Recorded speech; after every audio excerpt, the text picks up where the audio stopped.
Hello and welcome back to the next episode of Finance at the Moment. A lot has been happening with the United States in general. Back in March, we had three major banks collapse, and at around the same time, there was a lot of talk around the value of the US dollar being at stake. I'm sure you probably all heard the news about the fate of the US dollar with its risk to lose value as a world reserve currency. And it's overwhelming and all, but today I would like to understand and dive deep into this topic and see if it's truly the end of the reign of the US dollar. But first, in order to understand this issue, we need to understand the world reserve currency. Let me explain what that means. Basically, central banks of different countries around the world are constantly conducting international transactions and domestic transactions. The problem is, let's say if a country wants to do business with another country, what currency should be used? Should it be their currency? Should it be the other country's currency? Should it be some separate international currency? What are we going to do about that? Well, that's where we have the reserve currency.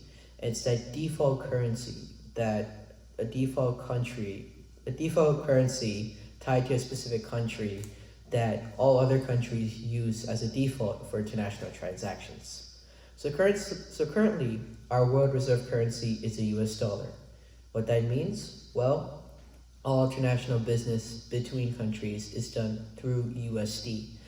And previously it was the British pound sterling, but during World War II, Britain suspended the gold standard to allow them to print more money to fund the war effort, and ultimately started giving gold to different countries, especially the United States. And the United States, well, they kept all this gold, and eventually they had a majority of the world's supply of the gold. And the US eventually grew to be the biggest economy in the world at that time. And eventually this caused the world reserve currency to shift from the British pound sterling to the US dollar in 1944 at the Bretton Woods Conference. So that is how we got here, and now this status is being questioned if it will continue for the US dollar. See, the US suspended the gold standard back in the 1970s, just like Britain did, and now we have no way of securing the true value of the US dollar except through the full fate of the US government. On top of that, we have BRICS countries, and basically, let's explain what those are. So the US is in an economic alliance with a bunch of other countries such as Germany, France, and many more in an economic alliance group called G7. But this group overlooks countries with the fastest growing economies. And basically, these countries have banded together to form BRICS. It stands for Brazil, China, India, Russia, and South Africa. They have grown so much that their total GDP surpasses the G7, and they're continuing to expand their membership to other countries as well. In fact, they have gotten so big that they're controlling a lot of majority of natural resources that we rely on, such as gas and oil. Now, since they have so much power, they're using it to gain leverage, and this group is planning on ditching the US dollar for a different currency of trade. And more importantly, it's going to be backed by the gold standard again. So because of this, these central banks, many more, are starting to buy gold at a rapid pace. And it will reach a point where these countries will have a dominance on the gold supply, and the BRICS currency may be our new world reserve currency.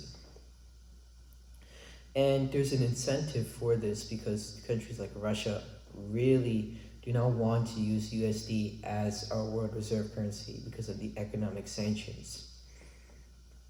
And if there's another way of paying, it lessens the effects of these sanctions, especially after the losses incurred with the Ukraine war.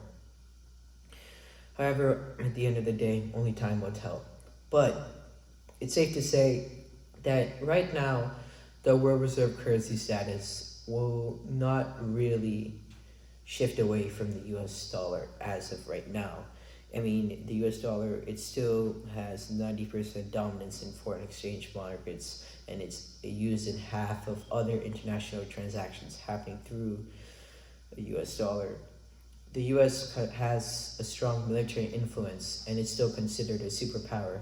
So it has a strong military power, maybe not gold standard power, but some military power to back up its currency. We also see companies in the US flourishing as well, and it still has a stronghold on the petrodollar, which basically is stating that any kind of oil transactions will be conducted mainly through US dollars. And many people also believe that the US dollar could lose value due to a sudden or unexpected event, such as a COVID-19 recession or the Great Recession. However, reports show that foreign firms actually invested more of their money in the US bonds during times like the Great Recession. And it still shows that the world still has a strong faith and trust the US dollar. The United States, though, at the same time, is also at the forefront of groundbreaking research in the field of medicine and many places in healthcare. We attract the best of the best in intellectual talent, and it helps us to come up with technologically cutting-edge innovations.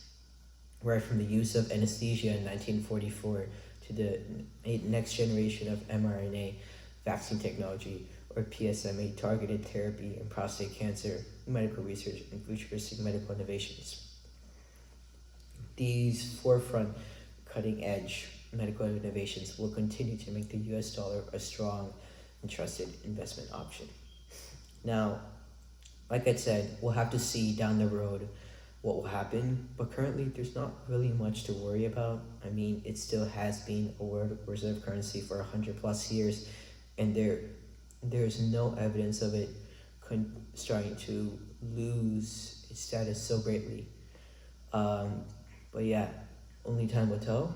But once again, I think the US dollar will still remain as a world reserve currency. So thank you guys for watching the next episode of Finance at the Moment. If you have not watched the previous episode, you should go watch it. If you're new to this podcast, my name is Krish. I am a junior in high school with a strong business interest in business and economics. Typically, we have episodes released around every month talking about the current events of the finance world. But anyways, thank you so much for watching, and tune into the next episode of Finance at the Moment.